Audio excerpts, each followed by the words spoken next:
Boa noite a todos. Primeiramente, quero agradecer o privilégio de estar aqui, né? Me sinto à vontade porque não vou falar algo novo, mas nós vamos trocar ideias sobre algo que estamos vivenciando, né, no mercado imobiliário, né? E como eu já tive a oportunidade de vir aqui numa outra oportunidade, eu digo o seguinte, né? O corretor ele precisa sentir a importância que ele tem na sociedade. A pessoa, quando ela compra um imóvel, e se ela comprar um imóvel, não para investimento, mas se ela comprar um imóvel que é a casa própria, ela não compra uma casa, ela compra um sonho. É o sonho da casa própria. O comprador não conhece o advogado. O comprador não conhece o incorporador. O comprador conhece o corretor. O corretor, para ele, é a pessoa mais importante. É com quem ele tem o contato. É de quem ele recebe as certidões. É de quem ele recebe o ok. Olha, o senhor está fazendo um bom negócio. Então, a pessoa que faz este encaminhamento, que faz este trabalho, é o corretor. Eu, como advogada, que muitos colegas dizem, meu Deus do céu, esta advogada, né? Muitos corretores não gostam do advogado porque dizem que o advogado cria problema para tudo. Não é verdade. Eu digo para sempre que quem trabalha com incorporação, nosso escritório presta assessoria a incorporadores. Quando o corretor faz um bom trabalho, nós não temos problemas jurídicos. E se temos, são minimizados, porque o corretor já fez isso por nós. Aliás, um bom corretor, ele faz mais do que 50% do trabalho de um advogado. Quem aqui já é bacharel em direito ou é advogado e corretor, sabe que o que eu estou falando é verdade. Então, essa conversa de hoje, nós vamos só trocar experiências, coisas que têm ocorrido, né, hoje, no dia a dia, porque a nossa sociedade hoje é uma questão, aquilo que o corretor ele falava, né, o corretor anteriormente, uma pessoa o procurava para que ele vendesse um imóvel, o corretor tirava as certidões, oferecia, a pessoa o procurava, isso era uma relação extremamente simples. Todavia, a sociedade hoje ela evoluiu de uma tal maneira que o corretor não é mais só a pessoa que faz a intermediação. Ele é a pessoa que sente a necessidade do comprador, ele verifica o filão do mercado que está aquecido, ele vai atrás dessas oportunidades, mas, acima de tudo, ele é a pessoa consciente que vai verificar a segurança do negócio. Então, nós começamos aqui só lembrando, né, que o de imóveis, pela Lei 6.530/78, ela diz que compete ao corretor exercer a intermediação na compra, venda, permuta e locação de imóveis, podendo ainda opinar quanto à comercialização imobiliária. Aqui vai uma ressalva interessante. Nós temos clientes investidores que eles têm corretores de confiança. Quando eles querem investir em determinados segmentos, eles chamam o corretor e falam, olha, eu estou pensando em investir, o que você acha? O corretor é que faz todo o levantamento e diz para ele, olha, não está bom nesta área, está bom em tal área. Então, o corretor, ele é a pessoa de confiança que opina quanto à comercialização imobiliária. Por isso, a questão da credibilidade daquele que presta informação. Porque quando você presta uma boa informação e o cliente não fizer o negócio, você perde o negócio, mas você ganhou um cliente para sempre. Pode ter certeza disso. O próximo negócio, ele procura você. Bem, também são atribuições constantes da pessoa jurídica. E a gente vai conversar a questão da responsabilidade civil. Quando eu tenho um corretor de imóveis, a pessoa física, e quando eu tenho a pessoa jurídica. E aí, o Código Civil, somente em 2002, ele resolveu dar como se fosse uma regulamentada nesta situação, porque o 723 nós vamos ver daqui a pouco.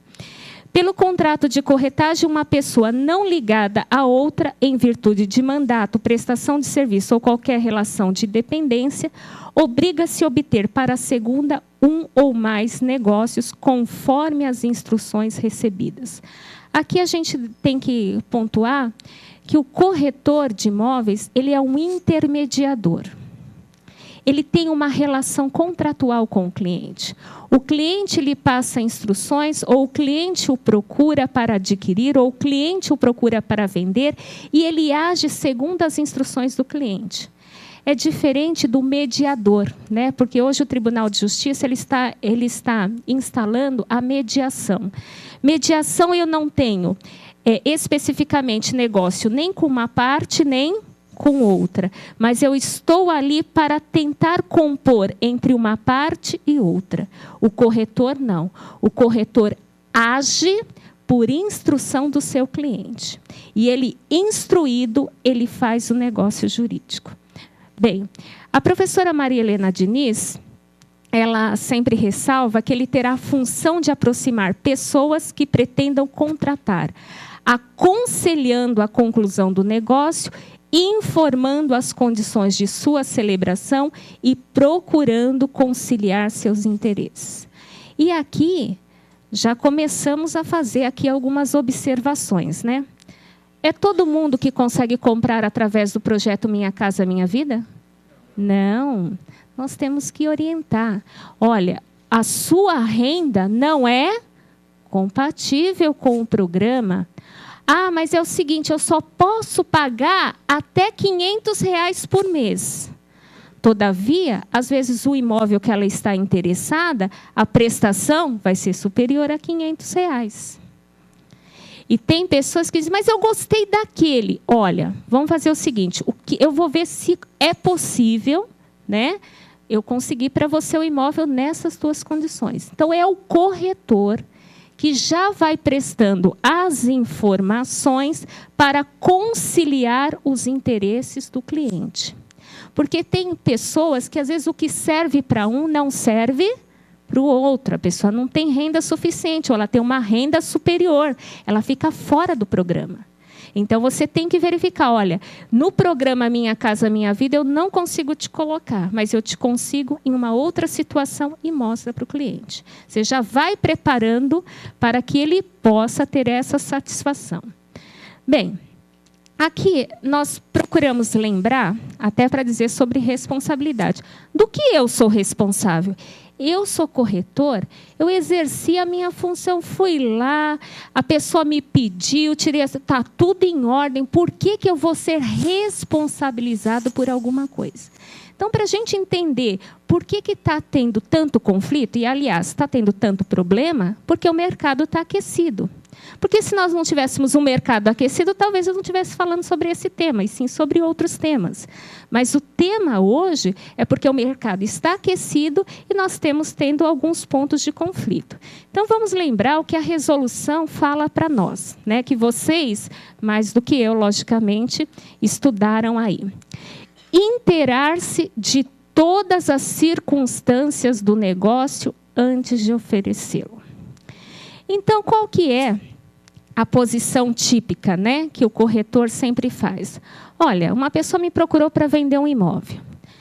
Eu tirei certidão de propriedade, está em nome dele. Tirei as certidões cíveis, tirei as certidões criminais, trabalhistas, as fiscais, está tudo em ordem com ele. Posso vender. Ponto. Anteriormente era assim. Hoje nós já não podemos ter mais esta observação. O negócio é de vulto, começa a ter aquela diligência habitual, aquela prudência habitual. Exemplo, peguei uma certidão de propriedade onde ele é proprietário há menos de 1 ano. Você já começa a observar. Tira a certidão desse que é proprietário e tira do anterior. Por quê? Nós tivemos um problema, e aí já só contando o milagre, não podemos contar o santo por uma questão ética. A pessoa que estava vendendo era proprietário há 1 ano e meio, o nome dele completamente em ordem. O anterior, dono de uma empresa. O que aconteceu com essa empresa? Estava respondendo a processo de executivo fiscal. Detalhe, o imóvel que estava sendo vendido, o valor era 400 mil. O anterior proprietário, a dívida com o fisco, em todas as execuções, 2 milhões de reais. E detalhe, o que a gente verifica de risco de negócio jurídico? Na época que este proprietário da empresa tinha o débito, era a época que ele, como pessoa física, era proprietário desse imóvel. Como é que funciona hoje a execução fiscal? Hoje, quando a fazenda entra com a execução fiscal, ela move em nome da pessoa jurídica e ela já coloca no polo passivo da ação todos os sócios da empresa que participaram daquele período de apuração. Exemplo, o Jairo. O Jairo foi proprietário da empresa entre 2003 e 2004. Aí o Jairo vendeu para o... Qual é o nome do senhor? Lorisvaldo? Luzvaldo. Vendeu para o Luzvaldo e o Luzvaldo foi no período posterior. O Luzvaldo ficou com a empresa 1 ano, vendeu para a Maria Amabile. Muito bem. Nesse período todo, nós tivemos 3 meses sem pagamento de imposto no período dele, 4 meses no dele e 5 meses no dela.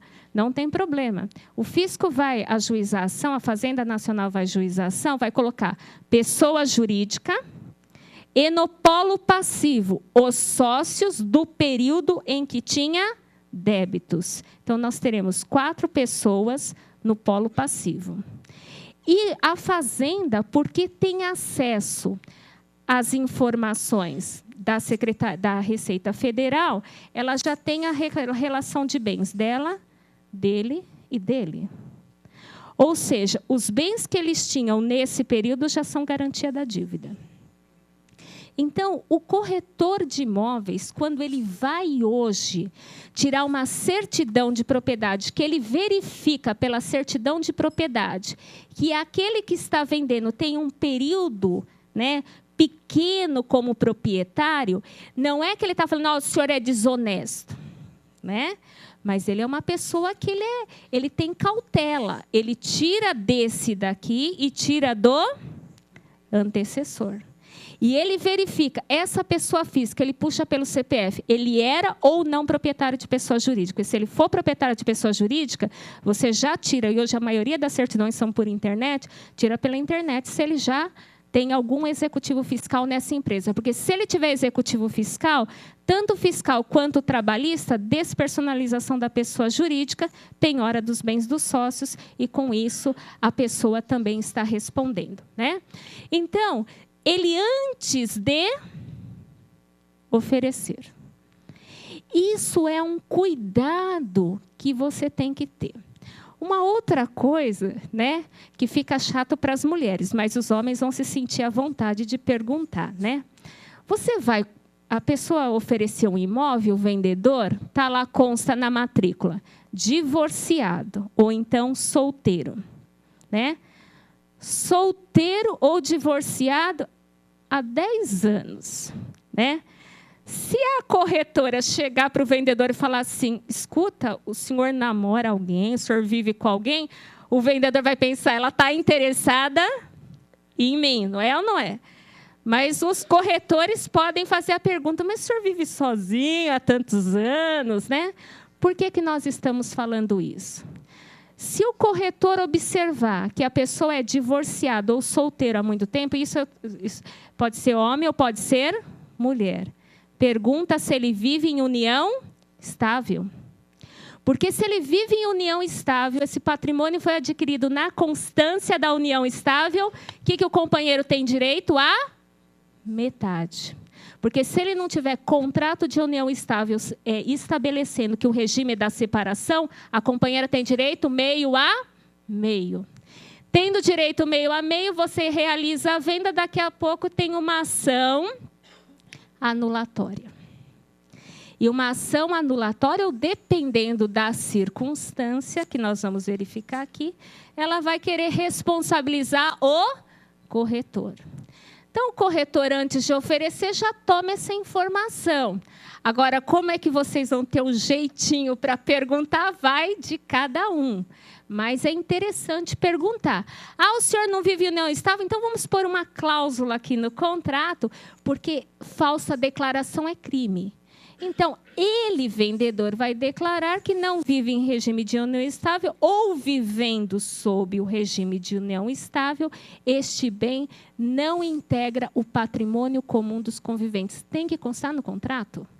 Porque ele está declarando, não são vocês que estão declarando, ele está declarando. E aí vocês se eximem da responsabilidade. Tem que ter essa observação, né? Uma outra coisa antes de oferecer. Nós falamos aqui no Cresce, em novembro, sobre questão de meio ambiente.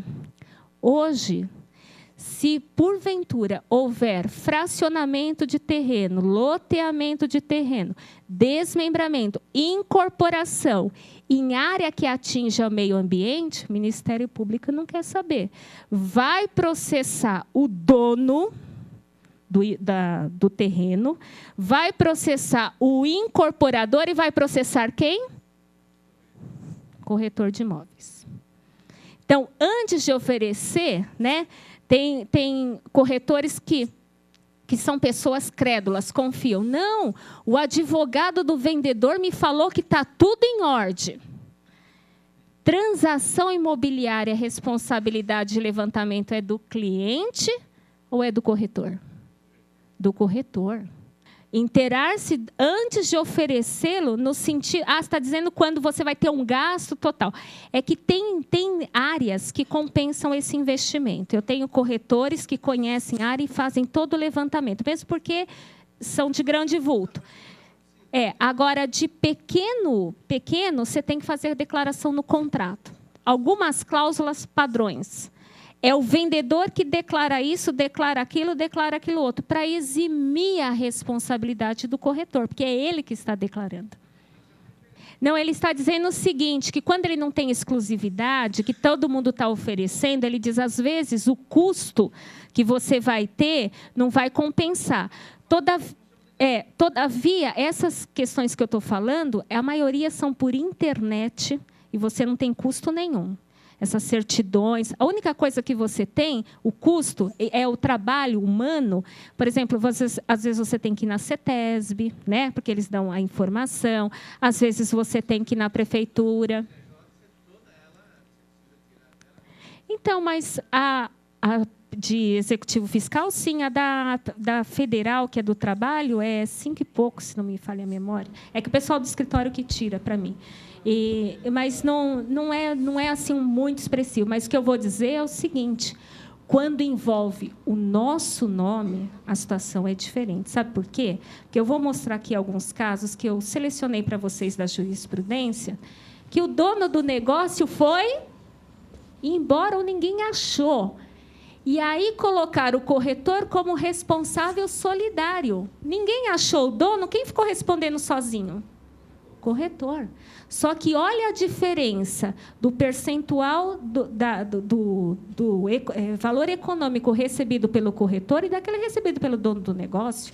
É uma diferença abissal, né? Então, não é justo que o corretor responda, ainda sozinho, muitas vezes, porque o outro foi embora, por uma situação que foi criada pelo próprio dono do negócio. Então, é por isso que a gente está aqui só trocando essa conversa. Não estou dizendo algo que vocês não saibam. Vocês sabem, é por vocês saberem que nós só estamos relembrando, né? Então, antes de oferecê-lo, apresentar ou oferecer um negócio, dados rigorosamente certos, nunca omitindo detalhes que o depreciem. Nós trouxemos um caso de jurisprudência aqui de Pindamonhangaba, interior de São Paulo. Simplesmente a pessoa falou: olha, eu quero vender o meu imóvel, só que é o seguinte, eu comprei por compromisso, a vendedora me deu procuração, eu não vou ficar com o imóvel, então eu vou ceder, né, fazer a cessão do contrato e vou assinar em nome da vendedora. O corretor, né, Pegou, tirou certidão de propriedade, viu o nome da proprietária, viu lá que a procuração era realmente em nome da proprietária, pôs a venda, inclusive fechou o negócio, recebeu a comissão e a escritura foi para registro. Quando foi para registro, o cartório de registro de imóveis pediu uma certidão atualizada da procuração da vendedora. Quando foi pedir procuração atualizada, essa procuração era falsa. Detalhe, o imóvel era de Pindamonhangaba, as proprietárias eram de São Paulo e essa procuração era do cartório de Itajaí, Santa Catarina. Então, detalhe, o corretor disse, eu não sabia, mas ele deveria ter o quê? Observado, desconfiado. E olha, na ação, que foi assim tremenda, o dono do negócio diz, olha, eu não entendo nada de documentação. Isso é coisa do... Porque agora ele estava respondendo por processo, não só civil, como criminal. Quem ele dizia que era o problema da documentação? O corretor de imóveis. Então, vocês vejam que aquele próprio cliente que indicou para vocês, ofereceu para vocês para vender o imóvel para ele, muitas vezes é aquele que vai ser teu adversário. Então, tem que tomar cuidado com dados rigorosamente certos, né? E se vocês tomarem todos os cuidados e der problema, porventura chegar a dar algum problema, isso não é responsabilidade de vocês. O que nós queremos dizer é o seguinte: o corretor, ele tem esta função, ele tem este dever, mas ele não pode ser responsabilizado por algo que não foi ele que criou. Então, esse é o alerta para que não se caia em armadilha. Como é que pode o cidadão, quando já está respondendo, falar, olha, documentação, eu não entendo nada, é problema do corretor. Foi o corretor que cometeu essa falsidade? Foi o corretor que trouxe essa procuração falsa de Itajaí? Mas ele disse que era o problema do corretor. Então, temos que tomar cuidado com essas situações. E aqui, olha, informando o cliente dos riscos e demais circunstâncias que possam comprometer o negócio. Às vezes, o cliente está super feliz com aquela aquisição e o corretor fala para ele, mas, olha, senhor, tem essa questão, olha, nós tiramos certidão de objeto e pé, tem esse problema, tem esse, tem... Não, mas eu gostei, eu quero... Vocês já encontraram cliente assim? Tem clientes que querem um negócio com toda essa problemática. Não tem problema, ele quer. Então, ele vai ter que assinar. No contrato tem que constar que tomou conhecimento tais, que a ele foram entregues as certidões tais, e mesmo assim anuiu no negócio. Se ele assumiu o risco, a responsabilidade é dele. Mas vocês fizeram a parte de vocês, vocês alertaram quanto aos riscos do negócio. E aqui, recusar transação que saiba ilegal, injusta ou imoral. Eu já vi aqui que o Dr. Fausto de Santos, né, da Sexta Vara Federal, veio aqui falando para vocês sobre lavagem de dinheiro, né? E um dos métodos utilizados por quem faz lavagem de dinheiro, vocês sabem que é a incorporação imobiliária, né? Simplesmente, se eu compro por 100, eu declaro que comprei por 300, já justifiquei 200. Se eu vendo por 400, digo que vendi por 600, né? Já justifiquei mais outro tanto.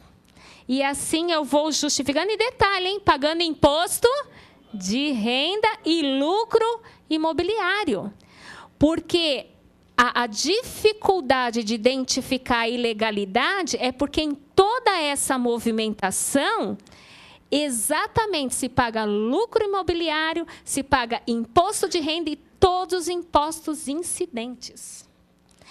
Só que quando cai numa investigação, vão responder, né? As pessoas envolvidas. O dono do negócio tem que responder se ele praticou algum ato. Agora, será que é correto o corretor?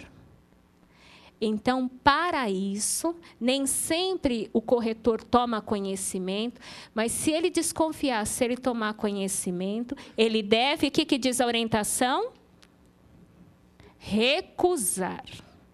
Recusar.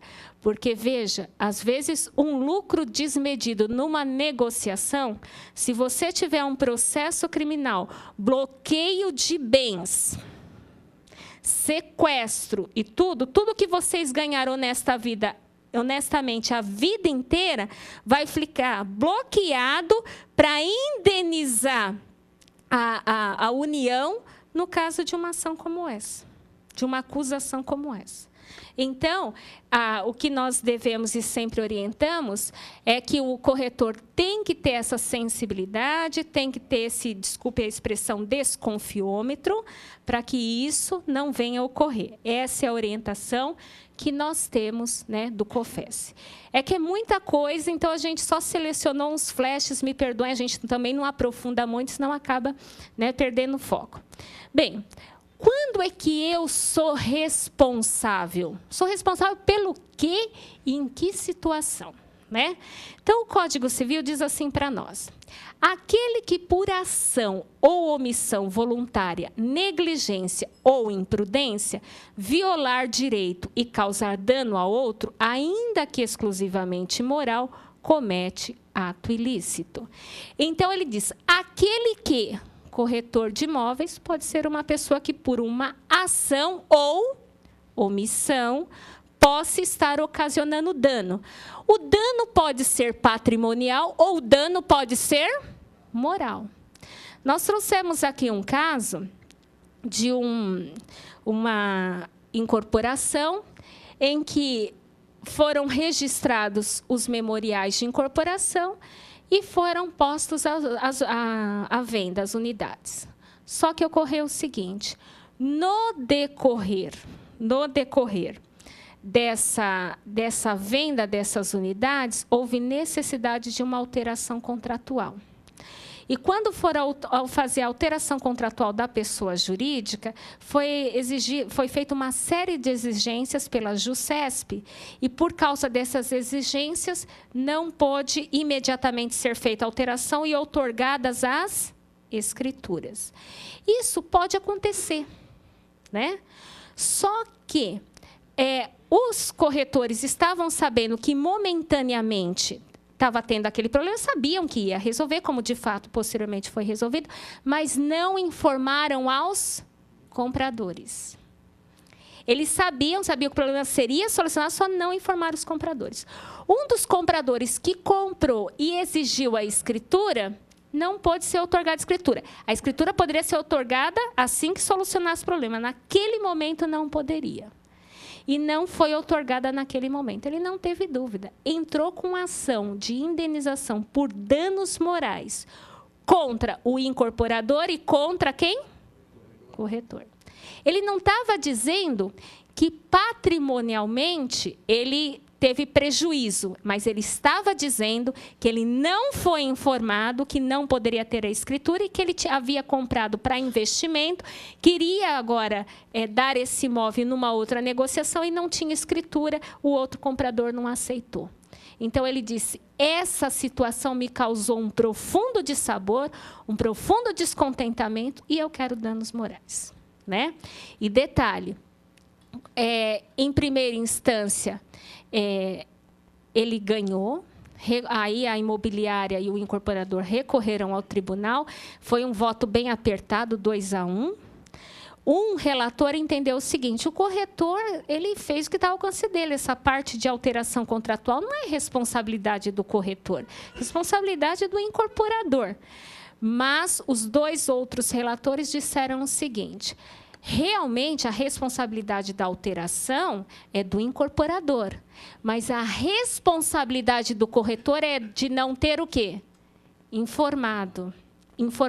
Porque o cliente não fala com o dono da empresa. Fala, vocês já viram o comprador falar com o dono da empresa? Não, com quem que ele fala? Corretor, e liga para vocês de sábado, domingo, feriado, né? Na hora que vocês estão em eventos. O cliente liga a qualquer hora. Ele acha que o corretor é como se fosse o amigo dele. Para vocês terem uma ideia, Tem corretor que sabe muito mais informações que a esposa do comprador. Porque ele conta para o corretor e não conta para a esposa. Mesmo porque a esposa vai ficar nervosa que ele vai fazer dívida, isso e aquilo, e ele conta para o corretor. Então, tem corretores que são muito mais, né? Tem muito mais informações que a própria esposa do comprador. Então, o dano exclusivamente moral também pode ser indenizado. Agora, detalhe, também comete ato ilícito o titular de um direito que, ao exercê-lo, excede manifestamente os limites impostos pelo seu fim econômico. Aí é o que a gente chama abuso de direito, né? Na área de corretor de imóveis, eu procurei assim, casos recentes de abuso de direito, não encontrei. Agora, no artigo 186, sim. Então, o que diz o nosso Código Civil? Se você, por ação ou omissão, causa dano, o que diz o 927? Você tem que reparar. Então, é um sistema em direito que a gente chama de... Por exemplo, na Constituição, né, a gente aprende o sistema de freios e contrapeso. Lembra aquela balancinha que tinha antigamente? Você põe um peso de lado e o pezinho do outro? Na Constituição, a gente chama sistema de freios e contrapeso da balança. Ou seja, a Constituição Federal, a cada direito, né, que ela diz, né, todos têm direito à vida, todos têm direito à honra. Mas se ela tem um direito de um lado, eu tenho que ter assegurado o direito de outro. Então, se aquele que viola, né, qual é a sanção que ele recebe? Então, está de um lado da balança. Ele cometeu um ato. Qual é o outro lado da balança? Deverá reparar o dano. É o sistema do freio e do contrapeso. Agora, vamos verificar, então, que aqui, ó, ação ou omissão que enseja reparação.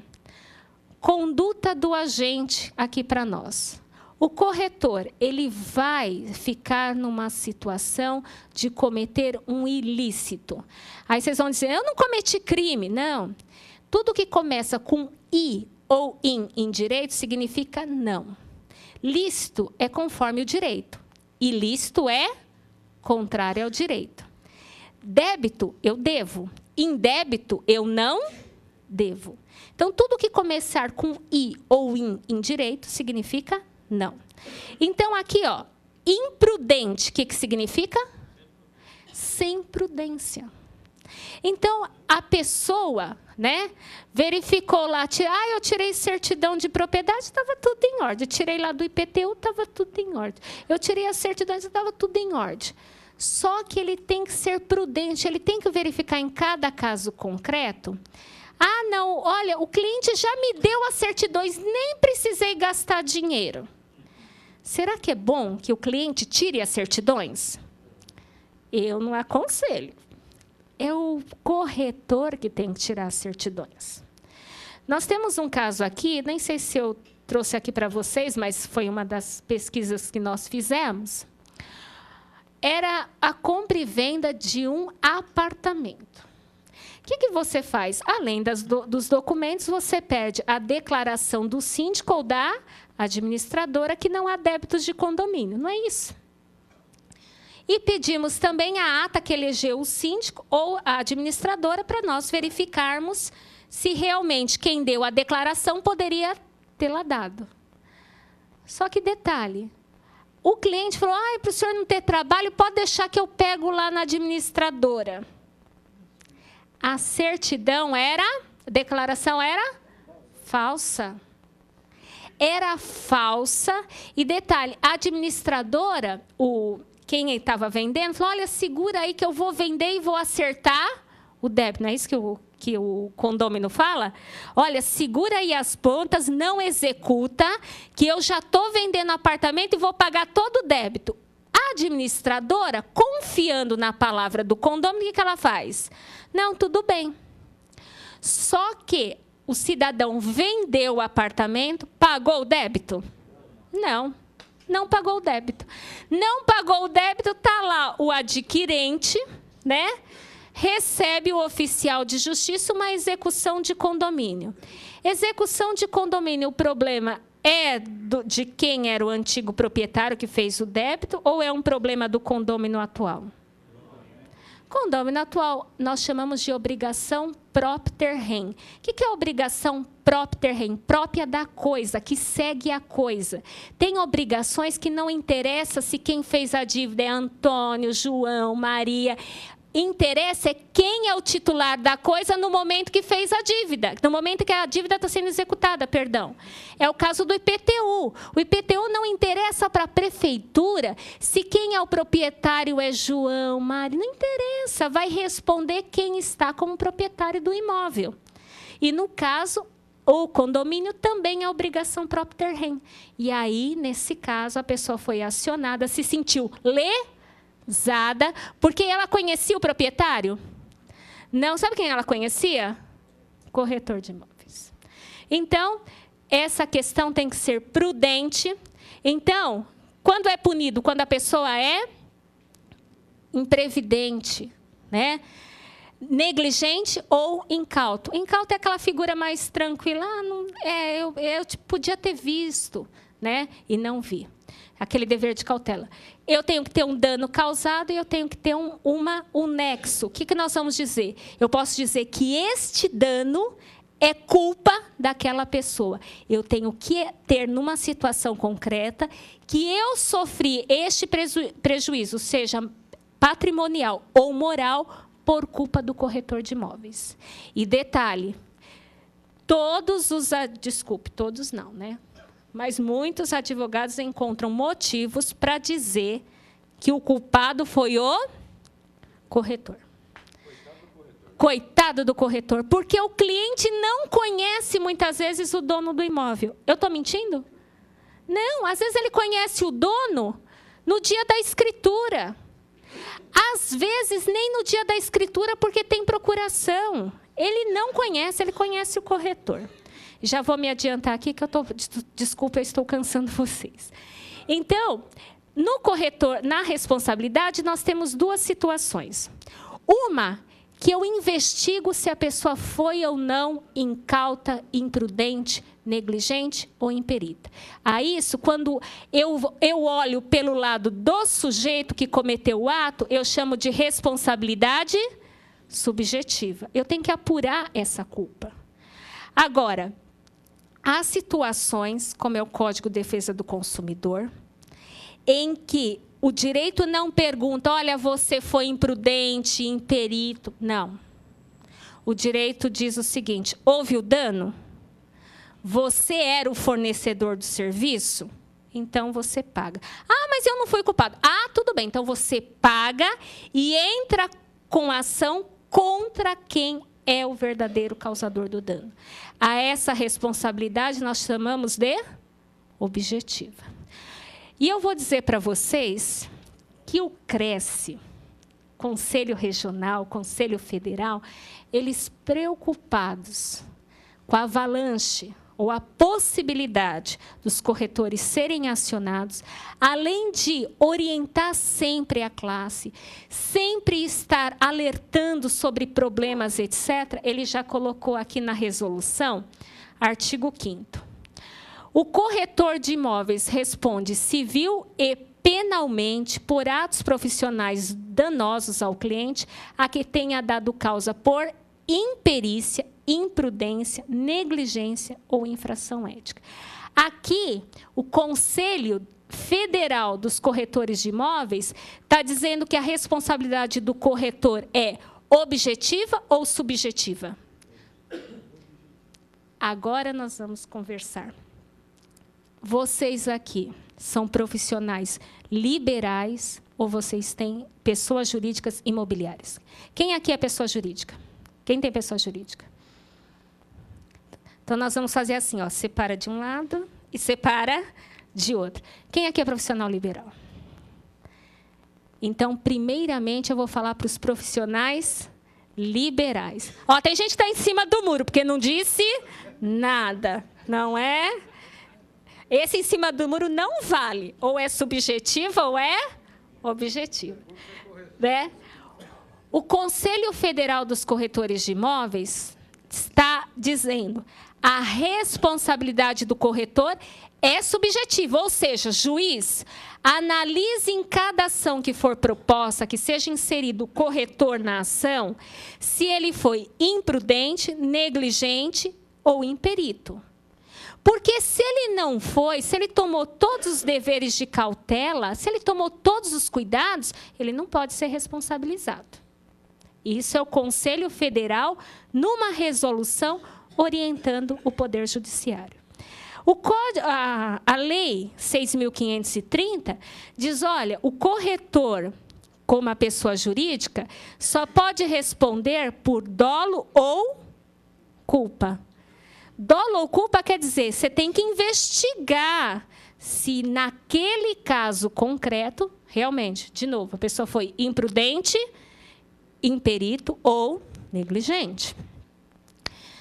Aí vem o Código Civil dizendo assim: o corretor é obrigado a executar a mediação com diligência e prudência. O Código Civil que regulamentou a corretagem está dizendo, então, que a responsabilidade é subjetiva. Só que detalhe. Subjetiva, ponto. Vamos observar agora. O Código de Defesa do Consumidor diz que são direitos básicos do consumidor: informação adequada e clara sobre os serviços.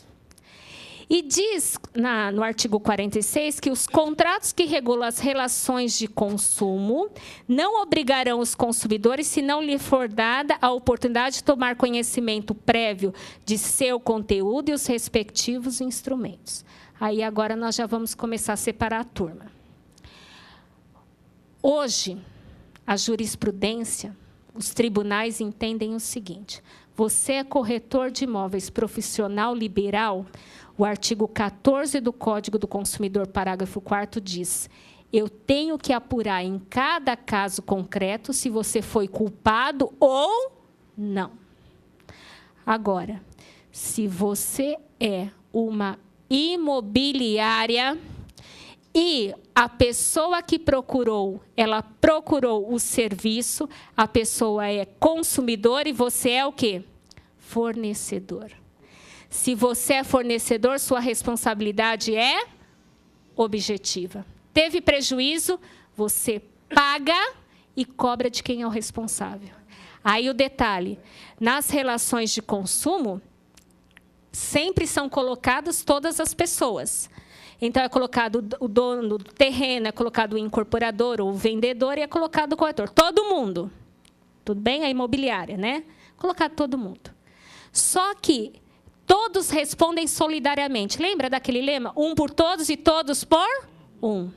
Se o dono do negócio foi embora e só ficou a imobiliária, adivinha quem responde? A imobiliária, ela paga e depois cobra. Só que entre ela pagar e cobrar, vai uma grande distância, não vai?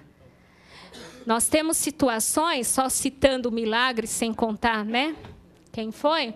Nós temos uma situação até interessante, alguns anos atrás, que dono de imobiliária na Zona Leste, por problema no Condefat, ficou preso. Foi até noticiado em jornal. Só que o dono do negócio, da Anália Franco, não foi preso. Tá? O dono do negócio não foi preso. Quem foi preso? O dono da imobiliária. Por violação no Condefat. Então, por isso que eu digo para vocês, a responsabilidade, o direito, o juiz vai apurar a responsabilidade de quem foi imprudente se você for profissional liberal. Se você for imobiliário... De novo, quem tem imobiliária aqui? Agora ninguém vai querer levantar a mão. Responsabilidade objetiva. Ou seja, houve o dano, provou-se que esse dano decorre de uma prestação do serviço, paga e cobra dos responsáveis. Aqui são principais reclamações do IBDEC, o Instituto Brasileiro de Defesa das Relações de Consumo, eu peguei aí uma informação já vindo de Brasília, nível nacional. Eles têm, no site, inclusive, eles reconhecem a importância do corretor de imóveis no mercado imobiliário e eles fazem um alerta, né, nesse artigo, né, que as reclamações mais comuns são de pessoas não habilitadas pelo Cresce, e aí o conselho tem que ficar em cima, né, de pessoas não habilitadas. Profissionais que atuam com parcialidade, isso é um problema sério. Quem vê uma coisa, um negócio, ele não vê só um lado, na realidade ele está recebendo de uma parte. Mas, na realidade, o negócio é bom quando é bom para ambas as partes. E, por último, aqui eu grifei, profissionais que recomendam negócios sem as devidas cautelas. E o pessoal tem reclamado muito. Olha, o corretor não me avisou. O corretor não me falou.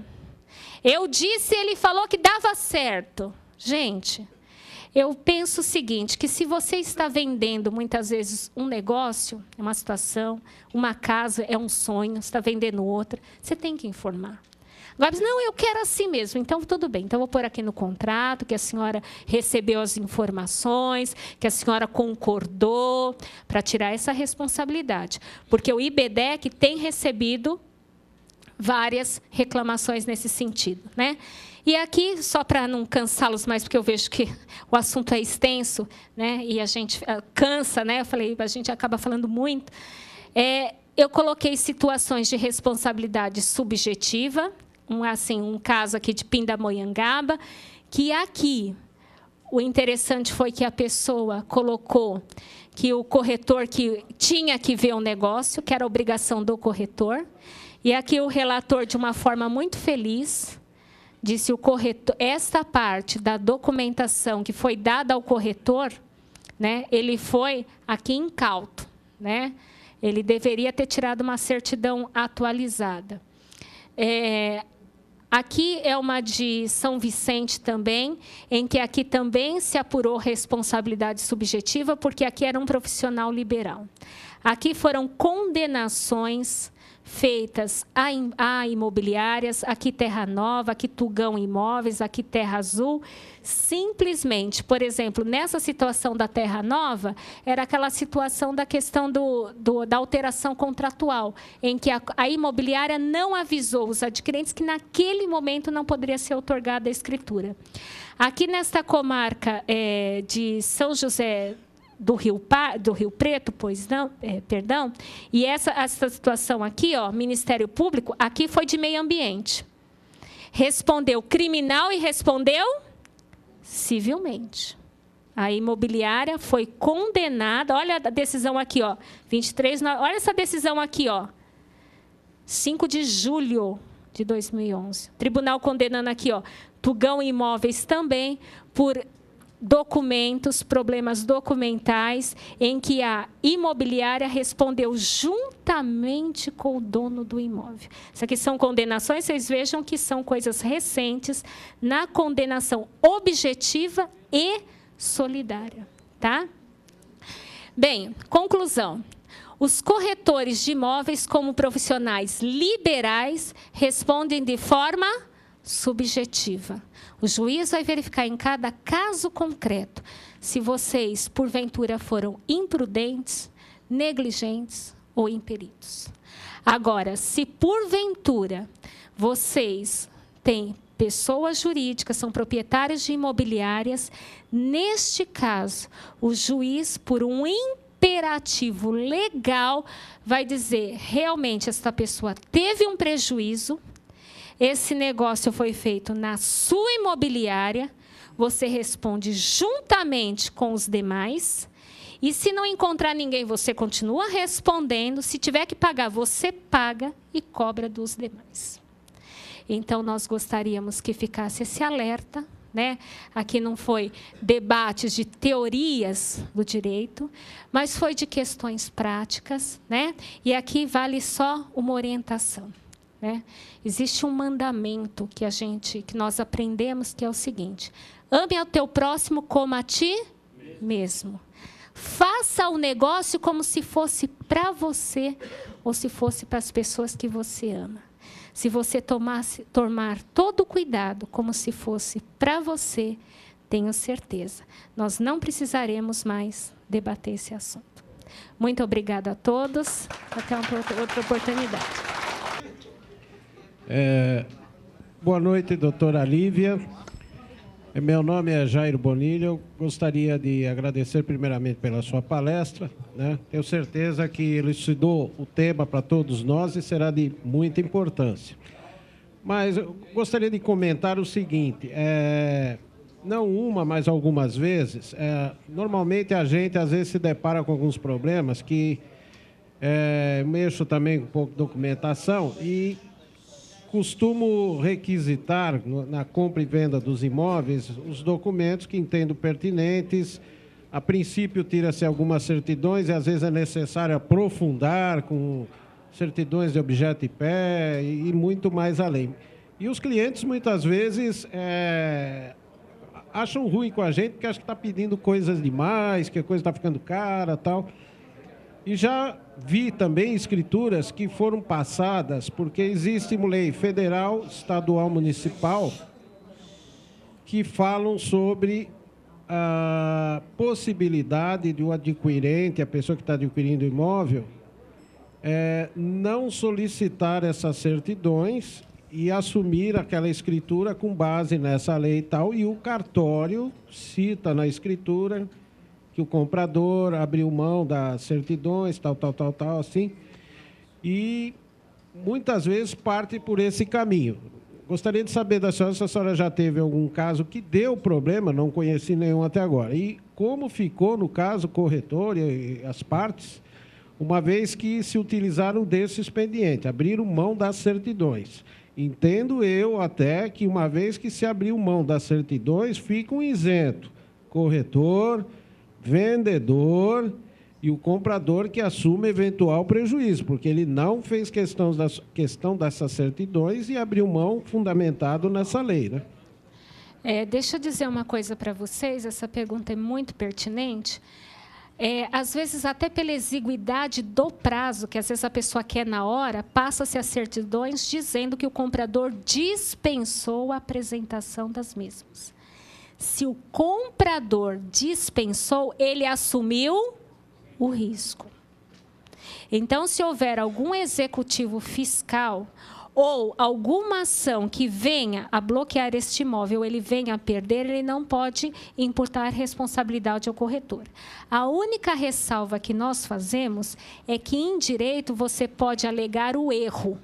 Olha, o corretor falou para mim que não tinha problema eu dispensar. Então, se ele diz que o corretor orientou que não tinha problema, ele foi levado a erro. E, nesse caso, aí sim é que ele alegaria a responsabilidade do corretor. Então, o corretor sempre deve se posicionar o seguinte, é sempre bom ter as certidões. Além da escritura, fazer ele assinar um documento para a imobiliária ou para o corretor, que ele devidamente orientado, livremente ou espontaneamente dispensou. Não só na escritura, um documento dele com o corretor. Porque senão ele vai dizer, eu fui mal orientado, ele disse que não tinha problema. E vou dizer uma coisa para vocês, gente. A não ser pessoas que compram com habitualidade, pessoas acostumadas a comprar e vender, a maioria da população não sabe para que serve aquelas certidões, sabe? Ele não sabe nem para que está tirando. Então, você fala, olha, se não quiser pagar, ou a gente coloca aqui dispensa, tudo bem? Ele, tudo bem. Não é isso que ele fala? Ele não sabe para que servem as certidões. Então, é por isso, né, que a gente tem tem que ter na escritura e tem que ter um papel do corretor com o comprador. Pois não? E tem aqui também. Boa noite, doutora Lívia. Meu nome no mercado imobiliário é Beethoven. O assunto da responsabilidade civil do corretor de imóveis é muito delicado. São 3 situações na venda de um imóvel.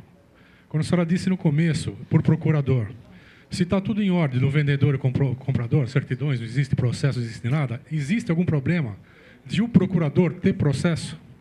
Uma situação. A outra, no casado com, todos os imóveis podem ser feitos casado com, ou existe uma legislação específica com algumas leis para poder fazer casado com, tipo regime de casamento, essas coisas assim. E a outra é quando a senhora falou que quando o incorporador muda o contrato de venda, o corretor que está vendendo, 99% das vezes, não tem nada, eles não falam nada, a gente não fica sabendo de nada, nem, às vezes, a imobiliária que a gente trabalha. Então, eles não dão essa informação. Como é que a gente pode receber uma culpa que a gente não tem uma informação de jeito nenhum deles? Então, vamos lá. A primeira pergunta foi sobre... procuração. Procuração. Lembrando o seguinte, o procurador é aquele que age em nome de. Então, por exemplo, tem clientes que me outorgam procuração pública. E para vários atos, pode ser até para compra e venda. Né? Às vezes o cliente não pode dar o imóvel não é meu. O que eu vendo e o que eu compro não é meu. Dívidas pessoais minhas pode atingir? Não.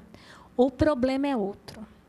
É que várias pessoas são elas os compradores, só que elas não colocam em nome delas, elas só recebem procuração.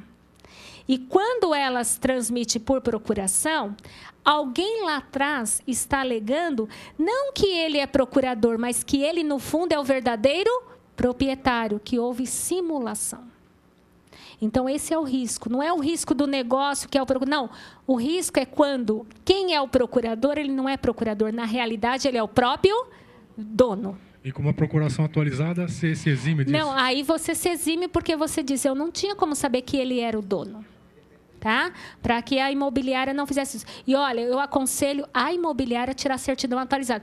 Ah, mas a certidão foi lá em Itajaí. Liga para o cartório, eles mandam Sedex 10, não tem problema nenhum. Tá aí, sempre o corretor. Tá? Essa é uma observação. Outro, regime de casamento. Vocês sabem que quando o regime é de separação total de bens, não há necessidade da outorga da esposa. Tá? Agora, se o regime é da comunhão parcial de bens, há necessidade da outorga. Né? Comunhão de participação final nos aquestos, o que a lei está exigindo a outorga é o seguinte, nesses demais casos, é que a esposa pode não ser a proprietária do bem, mas ela tem que tomar conhecimento da venda. Então, sempre é bom que ela tome conhecimento e tenha essa preocupação. E as vendas que são feitas com a separação... que não poderiam ser feitas como casado com, e são feitas e o cartório aceita. Casado? Ele é casado que a compra não precisa da outorga, só na hora da venda. E se o cartório, aí é da corregedoria, norma da corregedoria, se o tabelião fizer a escritura, ele casado com, e não tiver a outorga, quem responde? Responsabilidade civil de quem? Do tabelião, e não do corretor. Tá? Porque aí a corregedoria, inclusive, tem norma própria, não sei se vocês têm conhecimento, até de oficial de registro de imóveis, que ficou com o cartório suspenso bastante tempo aqui em São Paulo. Tá? E a outra foi das incorporadoras que não dão informações de alterações de contrato. Na realidade, o cliente não pode ser só seu cliente, ele tem que ser seu parceiro. Ele tem que informar, por isso tem que sempre, os donos via de regra não fala, mas o financeiro, etc., a pessoa que, dependendo da estrutura da empresa, responde por outorga, a gente fala, olha, fazer aquele checklist. Escuta, tem um cliente aqui querendo a escritura, dá para passar? É que você já tem, né, imobiliária, eu trabalho com imobiliária grande, e eles já têm uma pasta montada do incorporador. E essa pasta fica até a última unidade vendida. E se tiver alteração, o incorporador não manda. Mas aí, essa é a questão que eu ia falar. Ele não pode ser só cliente, ele tem que ser parceiro. Por quê? Porque nesse meio tempo da venda pode surgir algum problema. Até se for sociedade de propósito específico, pode sim. Até às vezes questão de fusão, cisão de empresas. Então, você tem que estar, por exemplo, pedir para os funcionários, pelo menos uma vez por mês ou cada 2 meses, perguntar se está tudo em ordem. Tem vendas que são vendidas no mesmo dia. Não precisa nem disso. Né? Mas temos situações que se perpetuam. Tá? Boa noite, doutora. Boa noite. Meu nome é Peterson. Trabalho em uma corretora grande aqui em São Paulo. A minha dúvida é o seguinte, geralmente o incorporador já passa tudo para a imobiliária vem e traz o produto para a gente trabalhar. Até onde vai a nossa responsabilidade nesse sentido? Por exemplo, tem um produto X incorporado, está aqui certinho e tal. mesmo nós trabalhando nessas imobiliárias, nós temos que puxar essas certidões ou a responsabilidade, nesse caso, é da imobiliária? Nesse caso, é da imobiliária. É isso que os tribunais estão apontando. O corretor que trabalha na imobiliária, na realidade, ele não tem até muita liberdade para dizer, olha, eu vou fazer assim, eu vou fazer... Não.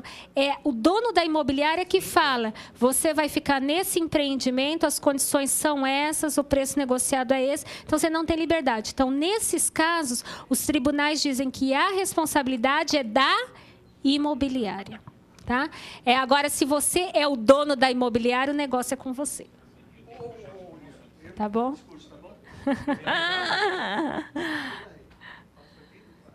Doutora, meu nome é Marco Abreu. Achei interessante a palestra, até o Souza me conhece há muito tempo, eu discuto isso com ele, né, dessa parte de responsabilidade. Mas eu acho que tem 3 detalhes. Um deles a senhora falou que foi do prazo, né? Que era do vendedor para o ex-vendedor, que é dos 3 anos, ação de reparação de danos. O outro caso que os colegas estão falando das incorporadoras, isso é realidade. Eu sou mexo com incorporadora e a gente tem a parceria. Tanto que cada vez que tem uma alteração contratual, eles mandam para mim, me informam, entendeu? E se o empreendimento está em andamento, a gente avisa. Principalmente os que estão em financiamento, que precisa avisar a alteração que houve, né? Essa é a parte. Agora, teve 2 detalhes que eu achei interessante. Uma delas é assim, a responsabilidade objetiva do corretor, hoje já é reconhecida em segunda instância, quando o corretor não está ligado à imobiliária, que é o corretor autônomo, que muitos aqui é corretor autônomo, trabalha por conta própria. Então, a responsabilidade de vocês é objetiva, não é mais subjetiva. Não, essa jurisprudência não é dominante. Inclusive, nós temos do STJ, porque é o seguinte... Essa é uma linha que surgiu depois do advento do Código do Consumidor. O Código Civil... Não. Aí o Código Civil de 2002, ele veio e reforçou a questão da imprudência. Imprudência é subjetiva. Aí o que acontece?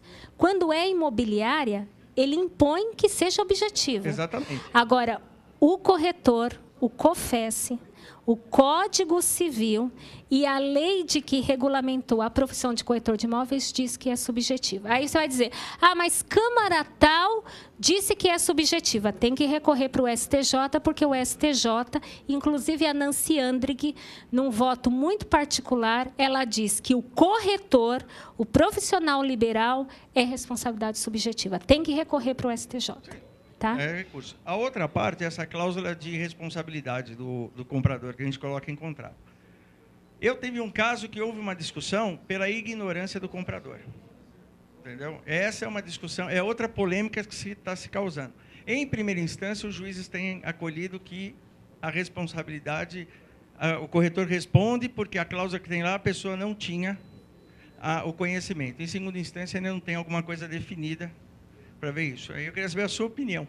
Mas profissional liberal ou imobiliária? Profissional liberal. Não, cláusula no contrato, que é a responsabilidade da certidão... Não, mas a cláusula era o padrão da imobiliária? Não, a cláusula foi colocada porque o imóvel tinha um problema.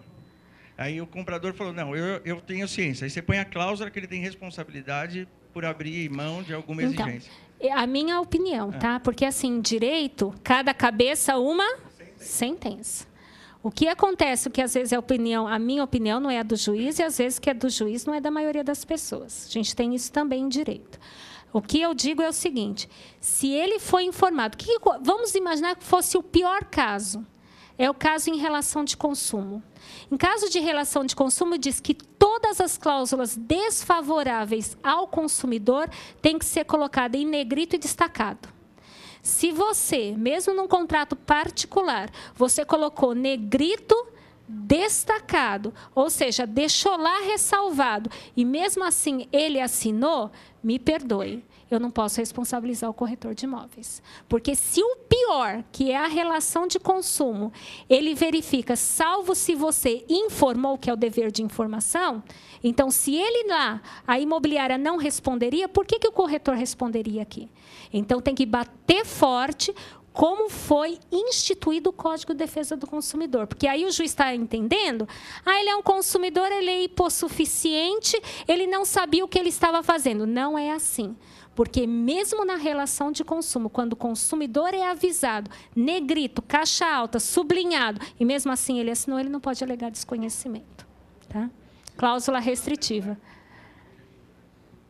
Boa noite, doutora. Boa noite. Parabéns aí pela explanação. Aí imagina. Foi bastante útil aí nessas informações para nos ajudar no nosso trabalho. Obrigada. A minha pergunta, doutora, nós como corretores, intermediando vendas, né, uma venda à vista, né, tomando cuidado, uma venda parcelada, ou a minha pergunta é mais uma venda que depende de financiamento imobiliário.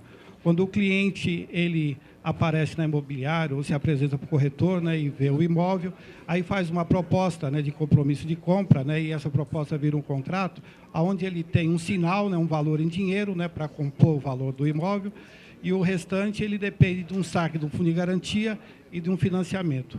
E coloca que a responsabilidade, né, de buscar esse crédito é toda dele, né, que é o comprador. Então é feito o negócio, assinado o contrato, né, e onde é recebido esse sinal, o corretor desse sinal, ele já recebe a comissão dele, né, o proprietário já adiantou, mas, para a surpresa de todos, né, o cliente não consegue esse crédito do banco por algum motivo dele. Como é que fica a situação juridicamente? Ele tem como ter de volta o valor que ele recebeu do sinal? O corretor tem que devolver a comissão que ele recebeu? Eu vou dizer um voto bem antigo do ministro Washington Monteiro, quando ele era ainda ministro do STJ, Washington de Barros Monteiro. Ele disse o seguinte, que o contrato de corretagem ele é aleatório, ele está subordinado a um evento futuro, que é a conclusão do negócio. É um contrato de resultado. Então, se ele é um contrato de resultado, ele só está aperfeiçoado ou concluído quando conclui o negócio. E aí, com esse precedente do ministro Washington de Barros Monteiro, se o senhor tiver a oportunidade de ver no STJ, nós temos vários precedentes dizendo o seguinte, que só o corretor é devido à comissão quando o negócio fica aperfeiçoado, ele fica perfeito. Se você recebeu antes e o negócio no meio tempo não deu para ser aperfeiçoado, eles dizem que tem que devolver. Tem juiz que fala, não, ele aproximou as partes, então só pelo trabalho que ele teve de aproximação já é devida a comissão. Só que hoje uma corrente mais de vanguarda, mais atual, tem dito o seguinte, principalmente depois do novo Código Civil e observando esse voto do Washington de Barros Monteiro. Se o negócio não foi concluído, aperfeiçoado, não há que se falar do trabalho terminado. Portanto, não é devida à comissão, mandando restituir. Mas, tá? Complementando, doutora, podemos analisar da mesma forma um contrato feito por uma construtora, que ela vende na planta e o imóvel é entregue num prazo de 24 meses, 2 anos. Somente naquele momento é possível um financiamento imobiliário. Naquele momento o cliente não consegue, sendo que ele já pagou uma boa parte do imóvel, o corretor também já recebeu, e as construtoras, elas têm uma resistência enorme na devolução desse dinheiro. Deixa eu dizer uma coisa para vocês. Nas ações, inclusive nós defendemos construtora, quando o cliente cobra, ele não cobra só o preço que ele pagou para a construtora, ele cobra também o preço que ele pagou da comissão de corretagem. Tá? Ele cobra, não cobra da imobiliária. Muitas vezes você está dizendo, olha, ele pôs no polo passivo o incorporador e a corretora. Não. Ele coloca só o incorporador, cobrando do incorporador cobrando tudo que ele pagou. Aí o que o juiz vai verificar em cada caso concreto é o seguinte, se porventura, por várias razões, ele não obteve o financiamento, devolve-se o valor abatido, o percentual de 10%, é um padrão geral do Tribunal de Justiça de São Paulo. Abatido esses 10%, o tribunal está verificando que do preço pago, se abateu 10%, já está aí dentro o que ele teve de despesa da comissão de corretagem, despesas administrativas, etc. Agora, tem incorporadores que têm resistência para devolver qualquer dinheiro para cliente. Eles não querem devolver. Isso que é o problema. Eles preferem trabalhar com o tempo, a pessoa ir para a justiça, para depois devolver o dinheiro. Então, na realidade, eles vão utilizando, desculpe a expressão, para depois devolver. Isso não é um procedimento correto. E vou dizer mais para vocês. Na hora que o corretor apresentou o negócio, ele tinha condições do financiamento. Às vezes, o problema surgiu depois. Ele ficou desempregado, ele teve negativação do nome, ele teve uma perda de um familiar que compunha a renda, e etc, etc. E a culpa nem é do incorporador, nem é do corretor, mas a lei diz que devolve ao cliente o que ele pagou, abatido essa multa de 10%. Tem contratos que põem muito mais, né? Padrão de São Paulo, Tribunal de Justiça, maioria 10%, aí já está incluído o valor do corretor. Pois não? Boa noite, doutora. Boa noite. Eu sou Sérgio Rocha. Eu tenho 2 perguntas baseado em fatos que aconteceu comigo recentemente. Tá? Uma delas em relação ao elenco de certidões. Numa intermediação, o advogado de uma do comprador fez a exigência de uma certidão de todas as pessoas envolvidas na venda, dos vendedores, de certidões criminais. Isso a gente não é costume a gente colocar. Ele fez essa questão. Uma das partes vendedoras até se ofendeu, se sentiu um pouco ofendido. E minha segunda pergunta é em relação ao passivo ambiental. Outro fato que aconteceu essa semana comigo numa negociação. O imóvel é um terreno onde tem algumas plantações lá, tipo pomares, mas tem uma jabuticaba lá que tem alguns anos que ela está plantada. E o comprador exigiu que, se houvesse algum passivo ambiental, que naquele terreno, que o fato tenha fato gerador antes da aquisição da compra dele adquirir o imóvel, seria pelos vendedores. Como a gente resolver melhor, encurtar melhor aí essas soluções? Deixa eu dizer uma coisa para vocês. Criminais eu tiro sempre. Sim, vou explicar por quê. Se a pessoa cometer qualquer ilícito penal, a lei diz o seguinte, que a sentença penal transitada em julgado torna certa a obrigação de indenizar o ofendido. Então, nós tivemos um caso em que o advogado simplesmente se apropriou de dinheiro de clientes e foi condenado por apropriação indébita, um advogado. Aí, ele foi condenado criminalmente e eu peguei a sentença penal e fui nocível o quê? Cobrar o que ele se apropriou. Aí ele vem no processo e diz, espera um pouquinho, eu só tenho um único imóvel, é bem de família, não pode penhorar. O artigo 3º da Lei 8.078/90, inciso 7º, diz que pode penhorar. Se for para cumprimento de sentença penal, pode penhorar sendo um único imóvel, que dirá se esse vendedor tiver mais de um imóvel. Então, tem que tirar certidão criminal? Tem, porque se ele for condenado criminalmente, vai ter indenização. E se ele tinha imóvel, mesmo sendo o único imóvel, ele responde. Mesmo como herdeiro? Mesmo como ele sendo um herdeiro daquele imóvel? Aí vamos verificar. A dívida não passa da pessoa do autor da herança. Exemplo, eu tinha uma dívida criminalmente, me apropriei de alguma coisa e fui condenada criminalmente. Eu tenho que devolver 100 mil. Eu tenho um patrimônio de 200. O que diz a lei? O juiz paga os 100 para o ofendido e entrega para os meus filhos 100. Eu tenho uma dívida de 100 e tenho um patrimônio de 100.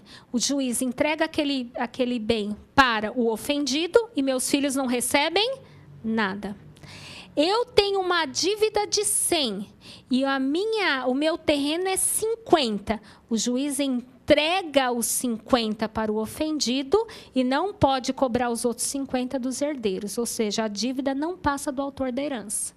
Então, esse cuidado tem que ter. E eu fico muito chateada quando alguém fala, você está desconfiado de mim? Gente, por favor. Eu acho assim, se eu não devo, eu não temo. Me perdoem. Nós temos que tratar os negócios como se fosse para mim, se fosse para o meu filho. Se fosse para o meu filho, eu ia tirar uma certidão. Então, para o cliente, eu vou tirar a certidão também. Então, tem que tirar a certidão. E do passivo ambiental tem que tirar, porque é uma obrigação que transfere. Portanto, quem adquiriu o bem com passivo ambiental vai responder. E eu vou contar uma coisa para vocês, sem contar, logicamente, os autores, né? Que é questão ética. Lá em Guarulhos, um cliente com uma área fantástica. Vocês sabem que Guarulhos não tem terreno em São Paulo, onde as incorporadoras estão indo? Guarulhos. Cliente com uma área fantástica. Só que o cliente não mora lá, né? E aí os vizinhos ligaram para ele dizendo que estava um cheiro horrível, que despejaram uns negócios lá, uns caminhões à noite.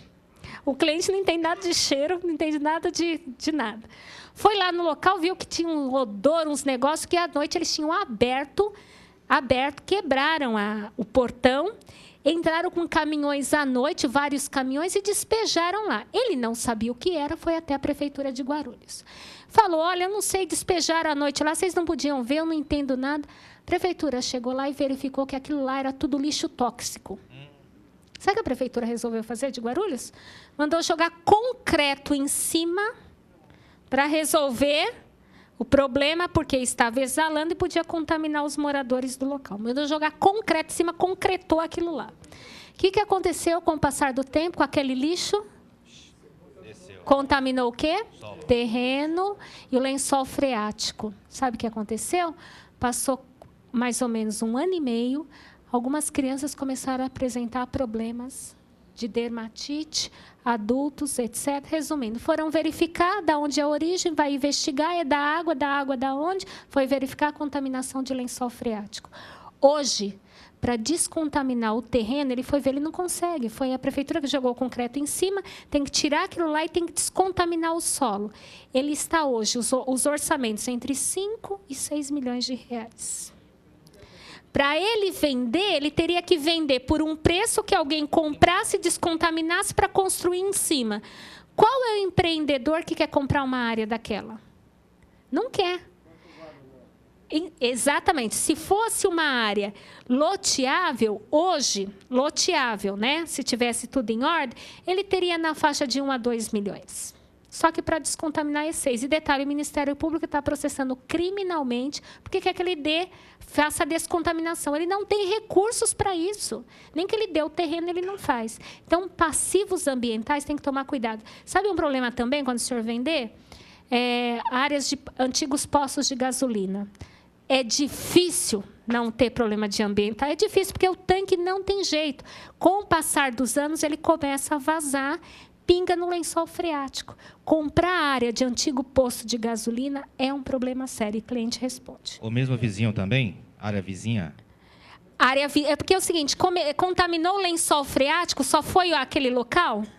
Não, toda a água subterrânea que vai correndo embaixo das casas ficam contaminadas. Só que o Ministério Público imputa a responsabilidade a quem deu causa, que seria o dono do antigo posto de gasolina. Tá? Aí, como é que eu fico sabendo disso? Também não sei, eu acho que foi essa pergunta, né? Nós temos, por exemplo, aqui em São Paulo, temos essa felicidade de ter já publicado as áreas de contaminação ambiental. Nós já temos essa publicação. Só que o corretor, quando ele vai verificar uma área, ele já tem que ser aquele corretor esperto, né? Ele pergunta, o que era aqui antes? Vê uma fábrica, o que era aqui antes? Era de produtos químicos. Tem que desconfiar. Tem que ir lá na CETESB, tem que verificar se tem denúncia, tem que ir no Ministério Público pedir uma certidão que não há inquéritos civis sobre a área, tá? Porque senão tem esse problema. Tá, no caso de árvores, por exemplo, só para terminar, a árvore só há alguma condenação em caso se ela tiver valor histórico ou qualquer árvore? Não, você tem que ir na prefeitura e pedir autorização para mudar a árvore. Você pode transmutar, você pode podar ou você pode retirar plantando em outro lugar. Vai depender desse histórico do bioma, dessa árvore, né? E aí eles vão dizer, olha, aqui você pode arrancar e você vai plantar outra. Porque o incorporador ele faz isso, ele quer tirar aquela e fazer um projeto paisagístico. Se possível, ele faz. Não, você vai transplantar. Então, o que eles vão fazer? Vão retirar todo o entorno da árvore, a árvore inteira, e vão pôr lá no cantinho do terreno. Vai transplantar. Então, dependendo da situação, é só você ir, eles dão a situação na prefeitura, o que pode ser feito. Aí você fala com o incorporador. Tá bom? Tá bom? Nada. Boa noite, doutora. Boa noite. Meu nome é França. Parabenizar a senhora pela palestra magnífica. Imagina. E a minha dúvida é sobre imóvel em construção, no caso, cessão de direitos. quando o cedente está vendendo a parte dele, o cessionário, eu preciso tirar todas as certidões do cedente, visto que o imóvel é da construtora, ele tem uma pequena fração ou não? Então, vamos lá.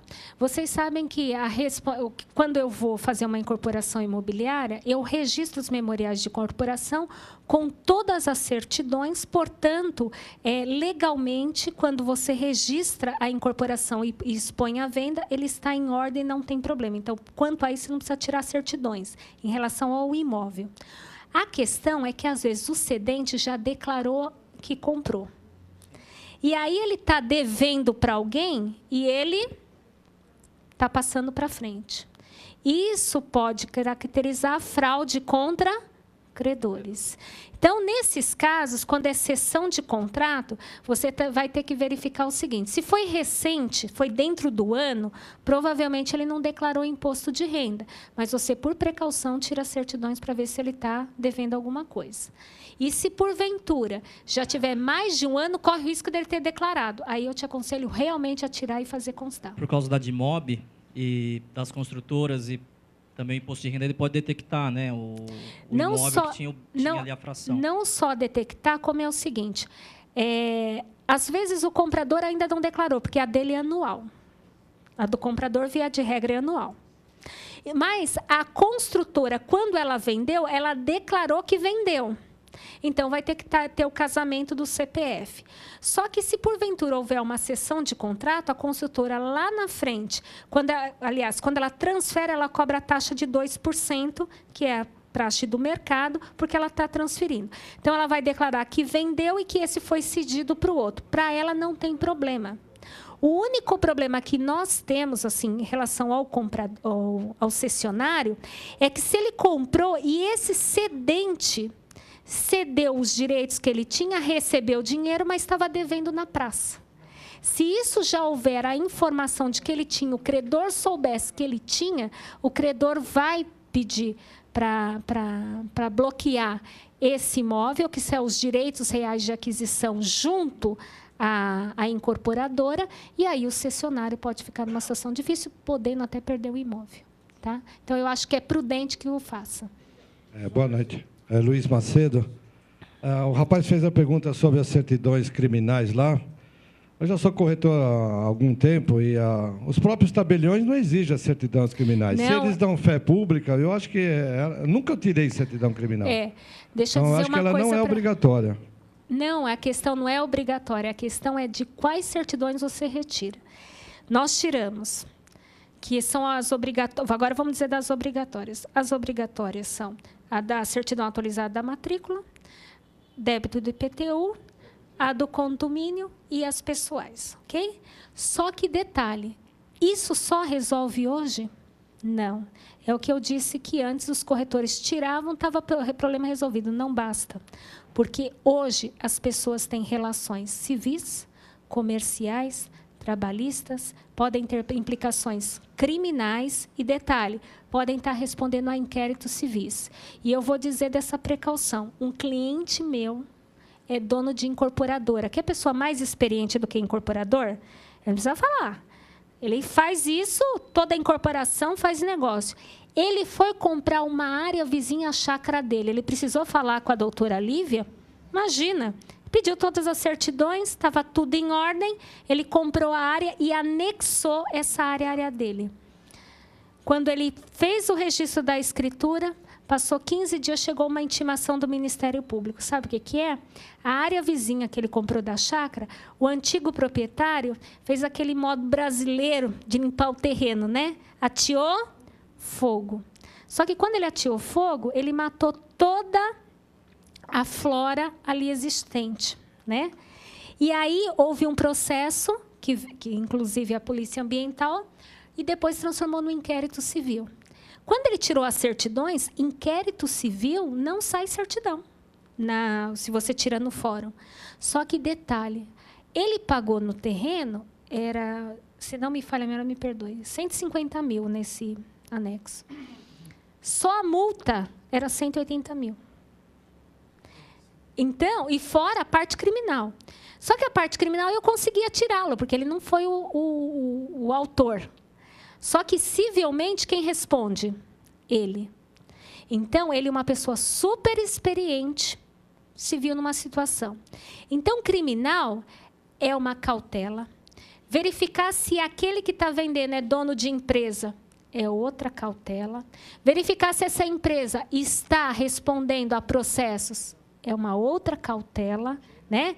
Que isso você vai sentindo também pela experiência do corretor. É pessoa humilde, nunca teve nada, não vou me preocupar se ela tinha empresa. Mas você está vendendo um imóvel de um cidadão que tem essa empresa, você conversando com ele, você já viu que ele teve outra,